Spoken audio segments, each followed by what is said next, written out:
I want to talk like more at a high level about kind of like positioning Notion overall, because it seems to me like a really hard product to position, especially in the early days. Like so many different use cases and personas. It's both B2B and B2C in some ways. And like it kind of goes against all early stage advice where it's like, all right, pick one wedge and stick with it. But that's also like the beauty with Notion. And so, yeah, I don't know. It must have been hard to explain. Like, how did you approach kind of that challenge?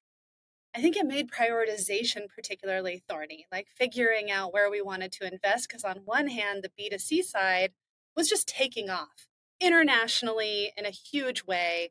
People were using Notion to plan their weddings, go to school, all kinds of long tail use cases.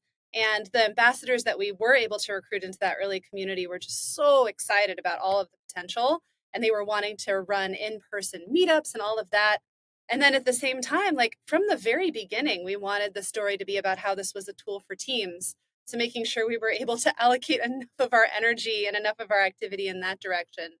And I think what was really beneficial about that early community strategy is it was really able to drive forward a lot of the B2C messaging, particularly in markets where we would never be able to invest that early, while the team in house, which, was very bare bones to start and then grew over time, could be a little bit more focused on making sure that the website was messaged for teams, making sure that we were appearing across channels and telling that story and starting to assemble customer testimonials and case studies, all of that.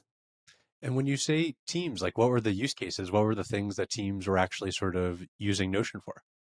I mean, a big part of that early effort was figuring out what that ICP and what the positioning for that ICP was going to be. And so, really paying attention to all of the folks coming in through the website and who they were, making sure that our onboarding was oriented in order to capture that data and information. And what that yielded for us was this visibility that the people who loved Notion the most professionally and were really sort of bringing it to teams and expanding were engineering, designers, and product marketers. And so, could we then create storytelling on the website that was really tailored to each of their specific needs? So, for engineers, it was definitely road mapping oriented, project management. For product managers, a lot of sort of documentation use casing, and then making sure that out there in the world, we were like appearing at events, appearing in newsletters, etc., that were all going to target those particular audiences.